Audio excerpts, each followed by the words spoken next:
मटकोट गर्म पानी स्रोत के समीप गोरी नदी में चल रहा अवैध खनन का खेल, प्रशासन खामोश। आपको बता दें कि मुनस्यारी तहसील के मटकोट के गर्म पानी स्रोत के समीप गोरी नदी में कुछ अज्ञात लोगों के द्वारा लगातार अवैध खनन को बढ़ावा दिया जा रहा है और प्रशासन की खामोशी से इनके हौसले और बुलंद हो रहे हैं। आपको बता दें कि 2023 के देवी आपदा में इस क्षेत्र को काफी नुकसान पहुंचा था। अंकुर सोसाइटी के द्वारा गर्म पानी स्रोत के स्थल को फिर से ठीक कराया गया था।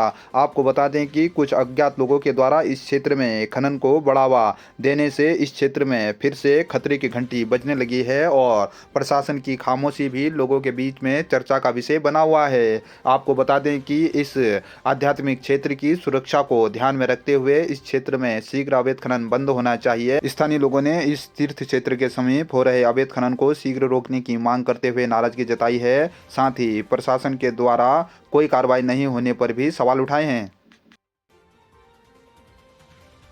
विद्या भारती अखिल भारतीय शिक्षण संस्थान द्वारा जिला स्तरीय बैठक पिथौरागढ़ में संपन्न हुई। विद्या भारती के जिला केंद्र के विद्यालय विवेकानंद विद्या मंदिर इंटर कॉलेज पिथौरागढ़ में 2 दिवसीय चिंतन बैठक का समापन हो गया है। नई राष्ट्रीय शिक्षा नीति के अनुसार पंचवर्षीय लक्ष्य तय किए गए। विद्यालयों को भौतिक और मानवीय संसाधनों से पूर्ण करने की कार्य योजना तैयार की गई। विद्यालय में प्रबंधन समितियों को सक्रिय करने हेतु भी आग्रह किया गया। बैठक में पिथौरागढ़ जनपद के 29 सरस्वती शिशु मंदिर तथा 9 विवेकानंद विद्या मंदिरों के प्रधानाचार्य एवं प्रबंधन समिति के पदाधिकारी उपस्थित रहे। भारतीय शिक्षा समिति के प्रदेश अध्यक्ष एवं पूर्व कुलपति शोभन सिंह जीना के नरेंद्र सिंह भंडारी ने विस्तार पूर्वक जानकारी दी तथा तकनीकी शिक्षा के साथ साथ राष्ट्रभाषा के उत्थान पर भी जोर दिया। वहीं जन शिक्षा समिति पिथौरागढ़ के संभाग निरीक्षक राजेंद्र चंद ने भी बताया कि वर्तमान समय में हिंदी माध्यम के विद्यालयों के विद्यार्थी भी अच्छी सफलता प्राप्त कर रहे हैं। उन्होंने हिंदी माध्यम से सफल व्यक्तियों के द्वारा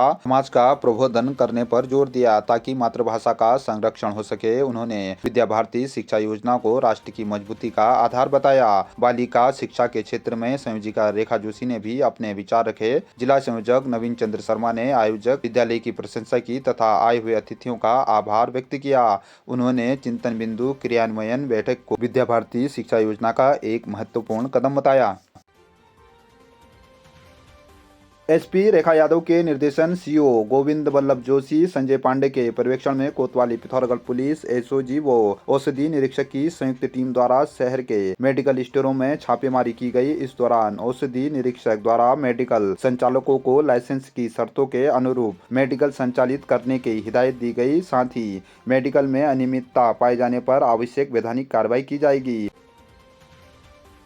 पुलिस अधीक्षक पिथौरागढ़ रेखा यादव के निर्देशन में सीओ संजय पांडे के पर्यवेक्षण में प्रभारी निरीक्षक कोतवाली ललित जोशी व एसओजी प्रभारी मनोज पांडे के नेतृत्व में पुलिस व एसओजी की संयुक्त टीम गठित की गई। पुलिस टीम द्वारा कई सीसीटीवी खंगाले गए तथा गहन सुरागरसी पतारसी की गई। कोतवाली पिथौरागढ़ पुलिस व एसओजी टीम की कड़ी मेहनत व सतर्कता से फरार अभियुक्त नीरज सार्की पुलिस की गिरफ्त में आ गया है। पुलिस ने अभियुक्त नीरज सार्की उपरोक्त को विगत दिवस घाट रोड से गिरफ्तार कर लिया है। अभियुक्त की गिरफ्तारी में चौंकाने वाली बात तब सामने आई। अभियुक्त की तलाशी में 116.73 ग्राम हेरोइन इसमें बरामद हुई, जो अब तक की सबसे बड़ी रिकवरी है, जिसकी कीमत 35 लाख बताई जा रही है। अभियुक्त के विरुद्ध कोतवाली पिथौरागढ़ में 8/21 एनडीपीएस एक्ट के तहत मुकदमा अभियोग पंजीकृत कर लिया गया है। अभियुक्त से 2190 रुपए नगद व वादी की गैस बुक भी बरामद की गई। आपको बता दें कि पिथौरागढ़ में पिछले दिनों पूर्व सैनिक से हुई झपटमार की घटना में यह व्यक्ति फरार चल रहा था, जिससे आज स्मैक भी बरामद की गई।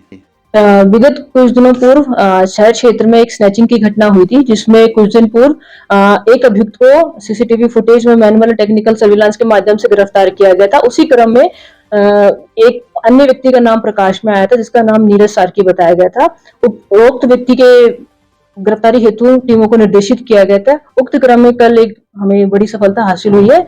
नीरज सार्की को गिरफ्तार किया गया। साथ ही उसके पोजीशन से 2190 रुपए जो वादी के दस्तावेज गायब हुए थे, उसमें से उसकी गैस बुक, साथ ही 116.73 ग्राम हेरोइन बरामद हुई है, जिसकी अंतर्राष्ट्रीय बाजार में मूल्य लगभग 35 लाख प्लस आंका गया है।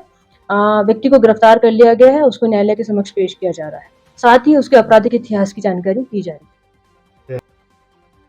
चाची, सीमांत धारचूला से आप लोग महाकुंभ प्रयागराज माघ स्नान करके आ गए हैं, वहाँ पर कैसा आपको महसूस हुआ और आप लोग कितने लोग थे, इस बारे में बताओ। हम 10-15 लोग टीम थे। बहुत बढ़िया लगा कुंभ में, सरकार व्यवस्था बहुत बढ़िया बनाया है। लेकिन वहाँ बढ़िया हुआ कि इतना 12 साल से कुंभ हुआ, हमको अच्छा लगा। सदी नदी, अयोध्या, सरकार बहुत बढ़िया व्यवस्था कर रखा है, बहुत बढ़िया अच्छा लगा। लेकिन मेरा तो संतान नहीं है, सारा संतान सब पाप धुलेंगे करके मैंने प्रयागराज गया। भगवान सबके लिए दुआ मांगा, सबका सफलता हो, उत्तराखंड में एकता हो, एकता से जुड़ के काम करो। भारत सरकार हमारे ध्यान दो। उत्तराखंड अलग है, हम लोग सीमा के बॉर्डर में रहते हैं। हमारे यहाँ वन विभाग और वहाँ तैनात नहीं है। वन विभाग पूरे गांव वाले का पूरा मकान को ध्वस्त कर दिया। लेकिन हम कितने साल से मांग बढ़े कि यहाँ धर्मा क्षेत्र में या टीवी या क्या कहते हैं टीवी कैमरा लगा दो, या तो प्रशासन 2 महीने के लिए बैठ दो का। तब भी हम सीमा में रहते, तब भी सरकार ध्यान नहीं दे। वो यही दुख है, नहीं तो भारत सरकार ने बहुत बढ़िया बनाया।